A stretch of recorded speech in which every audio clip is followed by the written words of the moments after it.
Good morning, folks. Everything new under the sun. Well, I've spoken of it before, about how the Lord will wipe out the earth, cleanse it clean from the sin, and wipe it out just like he did the first time with the global flood. First time he used water to cleanse the earth. This time he is going to use fire when he returns. And 2 Peter 3 speaks about this. This is from BibleGateway.com. And we're going to read this. First, though, I think is interesting is the first couple of verses here highlighted. But, beloved, be not ignorant of this one thing, that one day is with the Lord as 1,000 years, and 1,000 years as one day. I don't think anybody would deny, based on the evidence, the genealogies of the Bible, that we are near 6,000 years. Now, whether that 6,000 years ends in the year 2028, or whether we have another 50 years, that may be something that people disagree on.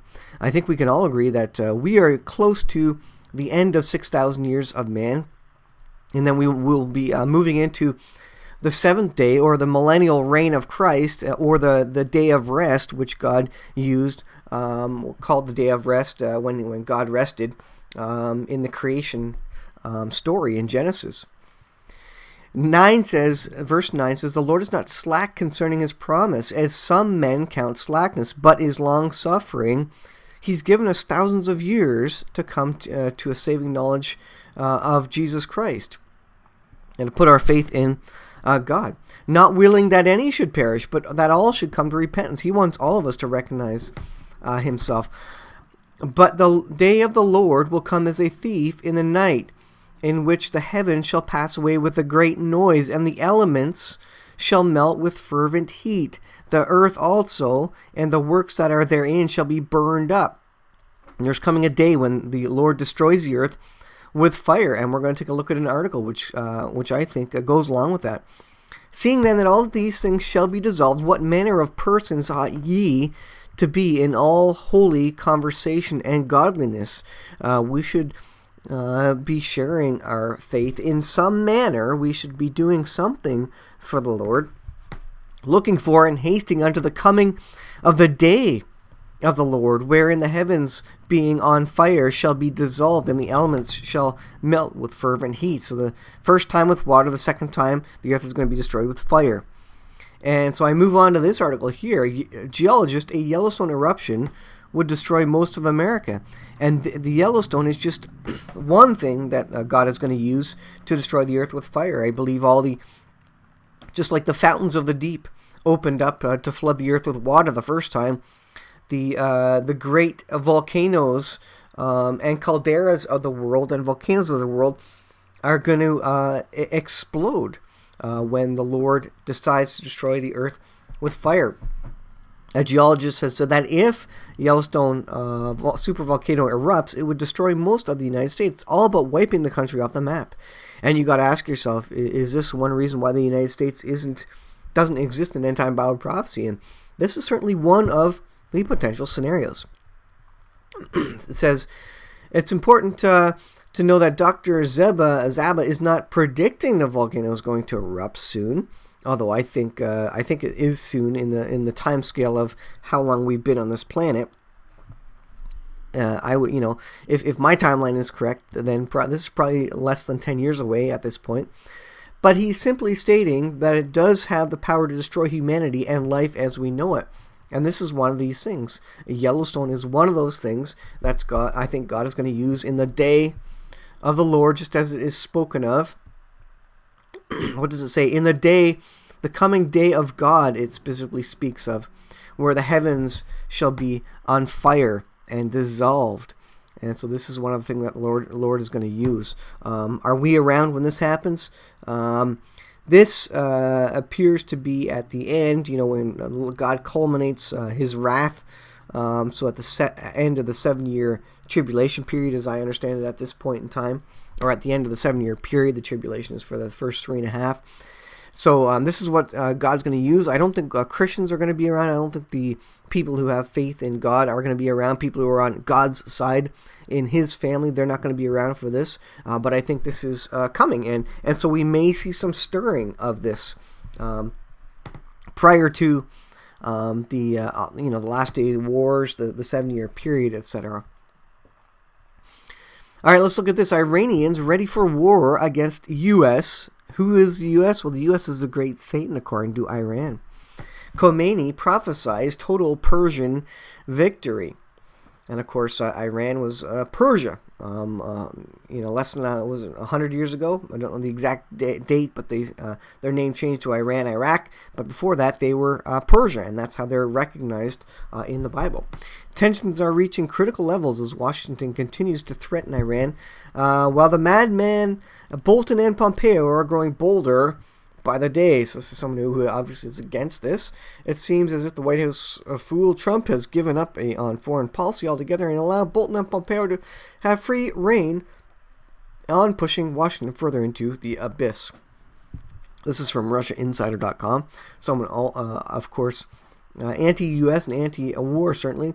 Bolton had requested 120,000 troops. The latest information was that an article from a day ago was that the Pentagon was asking for at least 5,000 troops to head to Iraq to basically bolster the threat against Iran, the forces to basically act as a bulwark against the Iranian threat.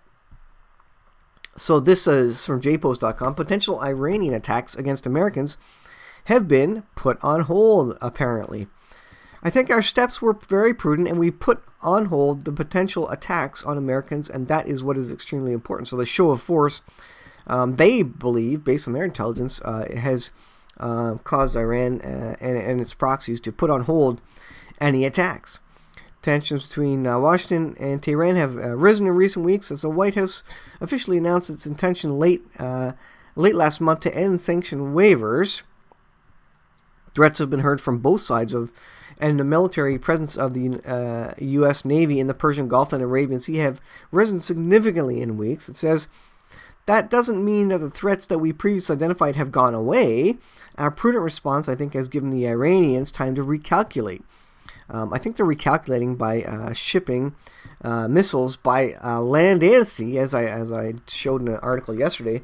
They're moving S-300 missile batteries to their nuclear power stations. So yeah, they're staying under the radar right now because they're getting weapons into the right locations. And so I think that's why there's a quiet here. Is there going to be a build-up again? I don't know. But at least for the next few days, there's a temporary reprieve related to it. Persecution of the Christian Church. This is coming from worldnetdaily.com, and this is across all the media. Totally devastated, major Christian broadcaster suffers catastrophic firebombing. So this is in Jerusalem, I believe it is, and there was firebombing that occurred. The Jerusalem studios of Daystar were completely destroyed in an arson attack, reduced to a pile of rubble. You can see the image there. So Christian broadcasters in Jerusalem, of all places, are being hit now as terrorists are going after Christian organizations as well. And this is part of the persecution. And I don't cover that a lot in North America, how the persecution is rising, how the tide against Christians and really religion in general, but ultimately in the end, Christians are going to be persecuted in this manner. But I haven't covered a lot of that, but that is certainly rising. Certainly patience for religion, for Christians, for any sort of religion, is really decreasing, and hatred of Christianity is increasing in North America. And they're calling it hate speech. And now in Canada, for example, they're forcing doctors to perform abortions, whether they agree with it or not. Or they have to refer to a doctor who will perform abortions. So right now they're not being absolutely forced to perform abortions, but now what the doctors have to do, what their responsibility is to refer somebody instead of attempting to counsel someone away from abortion. So these are the sorts of things, and the arguments on Facebook are they've put in these abortion heartbeat bills before they banned assault weapons. And, because abortion is killing, in Canada, it's killing about 100,000 Canadians every year die by abortion. Or citizens, potential card-holding citizens, if you will.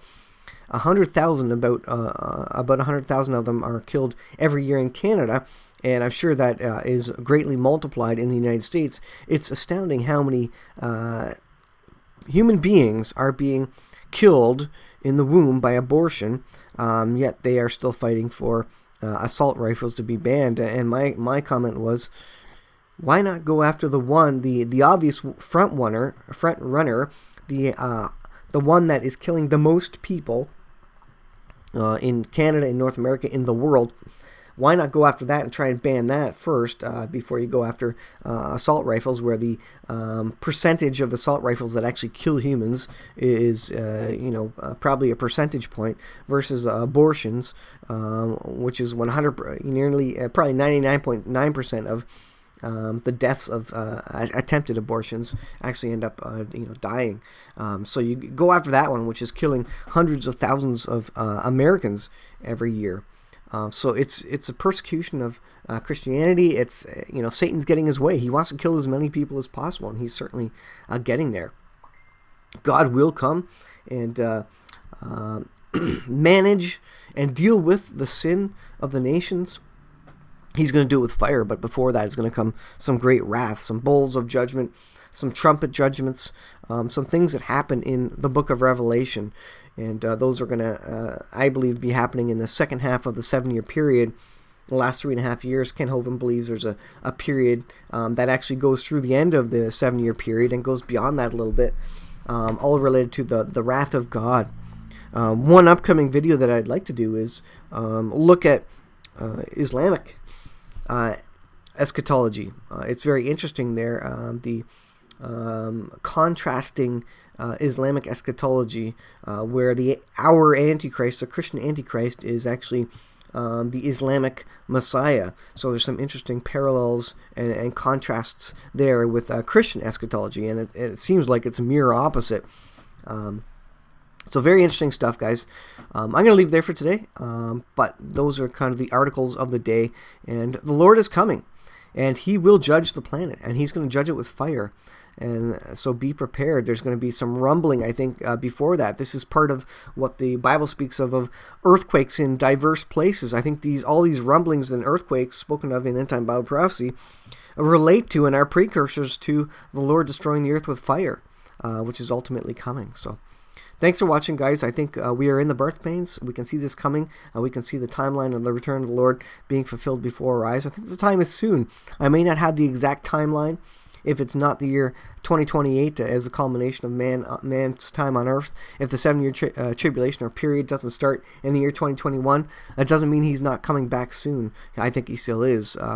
He just didn't give us the exact Gregorian date, time, and year. But regardless, I think we should be able to. The Bible says that we should know the times and the seasons that we're in, and I believe we are in those times and seasons. Thanks for watching, guys. Please hit the bell button. That will ensure that you get notifications of all my videos. And we'll see you guys in the next video.